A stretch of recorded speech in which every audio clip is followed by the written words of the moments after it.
বাংলায় নয়নাভিরাম দৃশ্য বলে একটি চমৎকার শব্দ আছে। এই নাম না জানা নীল ফুলগুলি দেখতে দেখতে চলুন সেরকম একটা দৃশ্যের কাছে আপনাদেরকে নিয়ে যাই।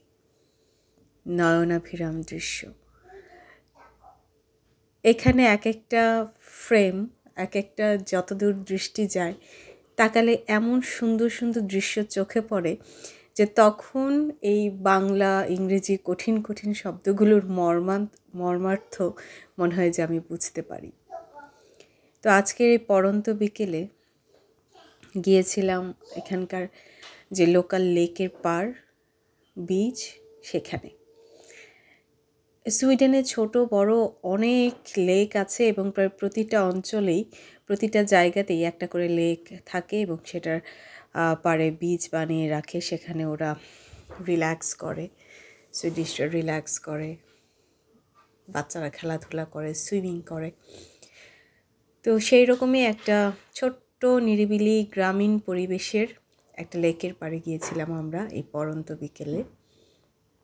কি সুন্দর বাতাস বইছে, আর অন্যদিকে ঝিকিমিকি করছে লেকের পানি সূর্যের কিরণে।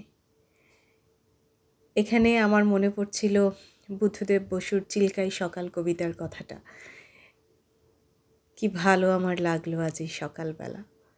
তো এটা তো আর সকালবেলা ছিল না, কিন্তু এই যে ঝিকমিকিয়ে পানি উঠছে, পানিগুলি মনে হচ্ছে যে জ্বলছে, সেটা দেখে এই কবিতা মনে পড়ে গেল। এত সুন্দর যে মনে হচ্ছিল যে এখানে চুপচাপ বসে একটা বিকেল অনায়াসে পার করে দেওয়া যায়। কোনো কথা হবে না, কিচ্ছু না, জাস্ট বসে থাকা, এই নিস্তব্ধটাকে উপভোগ করা। আর এই যে এখানে ওরা কি একটা বানিয়ে রেখেছে, এটা ঠিক আমি বুঝতে পারলাম না। পাথর দিয়ে বানিয়েছে এই স্ট্রাকচারটা, অনেকটা মেজের মতো, মানে গোলক ধাঁধার মতো, কিন্তু হাইট খুব বেশি না। এটার উপরে মানুষ বসে রিল্যাক্স করতে পারবে। তবে যে শেপগুলি ছিল এগুলি দেখে মনে হচ্ছিল যে সাপ বা কুমির কিছু একটা রেস্ট করছে, অথবা আর মাঝখানে ছোট ছোটোগুলো কচ্ছপের মতো শেপ আসছিল, কিন্তু আমি শিওর না যে আসলে এটা কি বানিয়েছে বা কেন বানিয়েছে। কিন্তু জিনিসটা দেখতে খুব ভালো লাগছিল এবং এটার উপর বসে থাকতেও ভালো লাগছিল।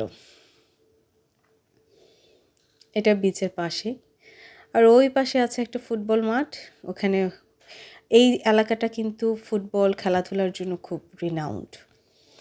স্টোভরেতা, এখানে খেলাধুলার খুব চর্চা হয় এবং এগুলা নিয়ে খুব এক্সাইটমেন্টও দেখা যায় লোকাল পিপলদের সাথে। আর ওই যে আমার মেয়েরা পানিতে পা ডুবিয়ে বসেছিল, যেহেতু এখন পড়ন্ত বিকেল, পানিতে আর পুরোপুরি ওদেরকে নামাইনি, যতটা ভিজলে চলে ততটাই ভিজেছে, খেলা করছিল।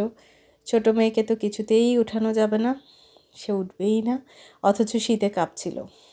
আর আরেকজন এখানে বোট নিয়ে খেলছে, তাকেও খুব কষ্ট করে উঠাতে হয়েছে।